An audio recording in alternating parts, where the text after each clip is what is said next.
on Saturday at ballet class. Brown Owl replied before prompting us to get on with the task at hand, that being stringing the paper flowers into long garlands which will decorate the float and carriage. Eventually we changed back into our brownie uniforms and prepared to leave. I'll see you all at Miss Jarofsky's on Saturday where we'll have a full dress rehearsal. Brown Owl said, and I'm certain this year's procession is going to be great success, she added. As usual, my mother was waiting for me outside, as was some of the other girls' parents. Brown Owl accompanied me and I told my mother that I'm going to be May Queen. Predictably, Mother was over the moon, but I was surprised to discover that she already knew. It later transpired that the parents of the 8 nominees decided amongst themselves which one should be selected and the vote was split between myself and Patricia Baxter. Brown Owl cast the deciding vote and since it was her initiative that led to the inclusion of boys, she opted for a boy. And what's this? Mother asked when I presented her with the basket of dried flowers. I made it. I replied. It's beautiful, she said. I suspected she was only saying that because it really wasn't that good. It'll look lovely on your windowsill, she added. I don't want it in my room. I retorted. It's for you. Well, that's very sweet, Vincent. Mother smiled.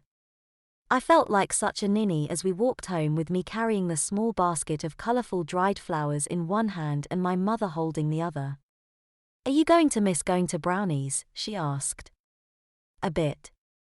I replied. But I am looking forward to being a cub again. I added.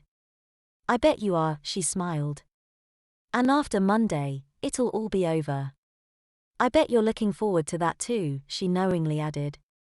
We arrived home and Mother prompted me to tell my father and sister Judy the news.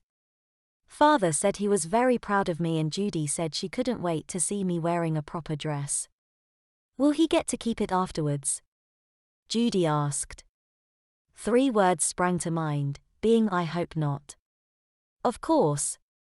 Mother replied, before showing off the dried flower arrangement I'd made at Brownies. He's got a new badge too, she added. It seemed like a waste of time but Mother insisted that I stitch my new badge to the sleeve of my brownie uniform. It'll only take 5 minutes, she stated. So I took myself to my room, removed my brown frock and sat in my underwear tacking and stitching the badge on. I felt quite proud that I'd got 11 badges in only a couple of months. It took me well over a year to get that many in cubs. Once stitched on, I donned my nutty brown frock and returned downstairs. I'm going to miss having a brownie around the house. Mother said after inspecting my new badge. Brown Owl did say we could stay if we wanted to. I informed her, before restating that I can't wait to go back to Cubs. Judy suggested that I transfer all my brownie badges to my Cub Scout uniform, which would give me an impressive sleeve full. I don't want my dancing, shopping, and sweeping up badges on my Cubs uniform. I grumbled. They'll tease me enough as it is after going to Brownies. Well, stay at Brownies then. Mother suggested. I reminded her that I'd rather go back to Cubs. At school the next day I received the usual handful of taunts from the kids who'd seen me in my brownie uniform, carrying a basket of flowers, and holding his mummy's hand. Carl Bradshaw revealed. I made it clear that I'm no longer a brownie and would be returning to Cubs the following week. One member of my Cub Scout group told me that I wouldn't be welcome and called me a sissy. Although annoying, such taunts are water off a duck's back to me now. Word had also got around that who'll be crowned as May Queen, something my teachers claimed I should be very proud of. It's hard to be proud of something I never wanted to do, especially when it garners a certain amount of animosity from my fellow classmates.